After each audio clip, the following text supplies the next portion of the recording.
আসসালামু আলাইকুম এভরিওয়ান, আশা করি সবাই ভালো আছো। আমি আজকে ছোট্ট একটা পেন্টিং করব।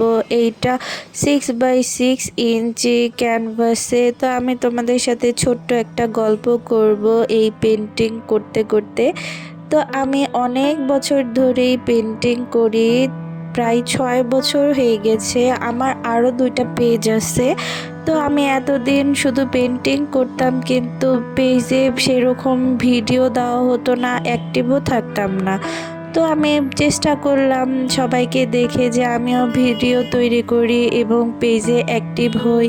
কিন্তু কি আমার কপাল, আমি যে পেজে সবসময় সেই পেজে আমি কন্টেন্ট মনিটাইজেশন পাইনি। কিন্তু এই যে পেজে আমি শুধু সেলের উদ্দেশ্যে তো ওপেন করেছিলাম, সেই পেজে আজকে খুলে দেখি কন্টেন্ট মনিটাইজেশন পেয়ে গেছি। এই দুঃখ আমি কোথায় রাখি। একদিকে কষ্ট লাগছে, এতদিন যেই পেজে আমি কাজ করেছি, অ্যাক্টিভ করেছি, সেখানে আমি মনিটাইজেশন পেলাম না। আর যেই পেজটা আমি অনেক দিন ধরে কাজ করছি না, ফেলে রেখেছিলাম, সেটা আজ মনিটাইজেশন পেয়ে গেছে। তো এখন আর কি করা, যেহেতু মনিটাইজেশন এটা পেয়ে গেছে, তো আমি এই পেজে আবার কাজ শুরু করলাম। তো আস্তে আস্তে আমি এই পেজটাও গ্রো করার চেষ্টা করব। শুধু মনে কষ্টই থাকবে, 2 মাস আমি যেই পেজ নিয়ে এত কষ্ট করলাম, সেইখানে আমি মনিটাইজেশন পেলাম না। তো এটাই বোঝা যায় কোনো কিছুকেই তুচ্ছ আর ফেলানো মনে করা উচিত না। যেটাকেই তুচ্ছ করা হয় সেই জিনিসটাতেই ভালো ফল পাওয়া যায়। আমার পেন্টিংটার বেস আমি করে নিলাম, আকাশ দিয়েছি, এখন অনেকগুলো ঘাস দিয়ে দিচ্ছে। এখানে আমি 2টা গ্রিন কালার ইউজ করেছি, ডিপ গ্রিন এবং লাইট গ্রিন। এখন আমি নাইফ দিয়ে কিছু ফুল আর্ট করব। এখানে আমি হোয়াইট এবং পার্পল কালার মিক্সড করে ফুল আর্ট করছি।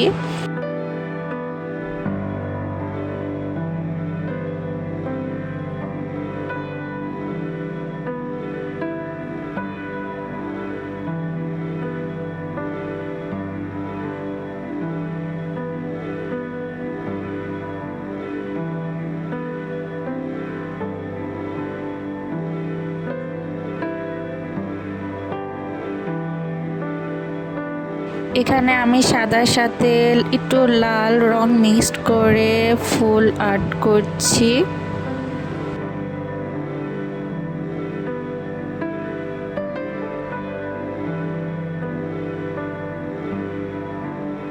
আমি ইয়েলোর সাথে হোয়াইট মিক্স করে ফ্লাওয়ারটা আর্ট করছি। আমার পেন্টিংটা তোমাদের কাছে কেমন লাগছে একটু কমেন্টস করে জানাবে। কমেন্টস করলে আমার অনেক ভাল লাগে এবং আমার কাজের প্রতি আগ্রহ বেড়ে যাবে।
এই তো আমার পেন্টিংয়ের ফাইনাল লুক।